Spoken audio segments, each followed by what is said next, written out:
Hello అండి, నేను మీ గాయత్రి. శ్రీమాత్రే నమః.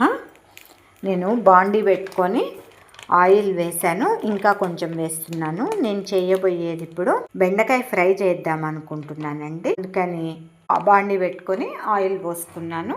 ఆయిల్ వేడయిందండి. ఇప్పుడు కొన్ని పల్లీలు వేసుకుంటున్నాను. కొంచెం పల్లీలు మధ్య మధ్యలో తగులుతూ ఉంటే బాగుంటాయి అని వేసాను. పల్లీలు చిటపట్లాడుతున్నాయి కాబట్టి ఇప్పుడు కరివేపాకు వేసుకుంటున్నాను కొద్దిగా.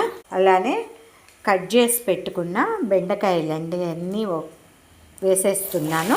అన్నీ ఒక్కసారి కిందకి మీదకి కలుపుతూ ఉంటే ఆ నూనె అన్నిటికీ పడుతుంది. వీటిని కొంచెం తక్కువ ఫ్లేమ్లో నిదానంగా ఫ్రై చేసుకోవటం. ఇప్పుడు మనం ఇలా అటు కూర కాకుండా ఇటు ఫ్రై కాకుండా మనం జాగ్రత్తగా వీటిని ఈ జిగురు లేకుండా ఫ్రై చేసుకుంటే దగ్గరికి బాగుంటుంది అన్నంలో తినడానికి. ఒకసారి మళ్ళీ కలుపుదామండి. మధ్య మధ్యలో కలుపుకుంటూ ఉడికించుకుంటే ఇవి నూనెలో చక్కగా మీడియంగా ఫ్రై అవుతాయి. మరీ రోస్ట్ అయితే బాగుండవు అన్నంలో తినడానికి. జిగురు తగ్గి చితక్కుండా జిగురు తగ్గాలి, ఫ్రై అవ్వాలి. ఇట్లా మధ్య మధ్యలో ఒక్కోసారి కలుపుకుంటూ ఉంటే అన్నీ ఈవెన్గా ఫ్రై అవుతాయి. అందుకని ఇలా స్లో ఫ్లేమ్లో పెట్టి నిదానంగా ఫ్రై చేసుకోవాలి. ఫ్రై అయిందండి, ఈ మాత్రం చాలు నాకు.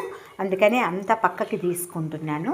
తినేటప్పుడు ఎక్సెస్ ఆయిల్ తీసేసుకొని మనం ఉప్పు కారం వేసుకుంటే బాగుంటుంది. తినేటప్పుడు నోట్లోకి ఆయిల్ రాకుండా ఉంటుంది. చూడండి మనం వేగంగా ఎంత ఆయిల్ మిగిలిందో. మళ్ళీ ఆయిల్ తీసేసి సిమ్లో పెట్టుకున్నానండి. ఇదిగోండి బెండకాయలు వేయించినవి మళ్ళీ వేసుకున్నాను.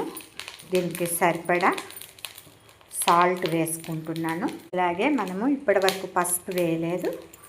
పసుపు సరిపడా మనం కారం కూడా వేసుకుంటున్నాము. ఇప్పుడు అన్నిటినీ కలుపుకోవాలి.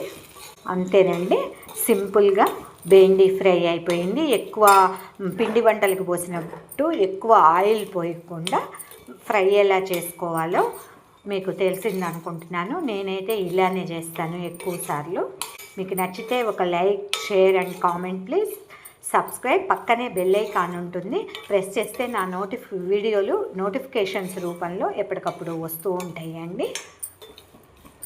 ధన్యవాదాలు.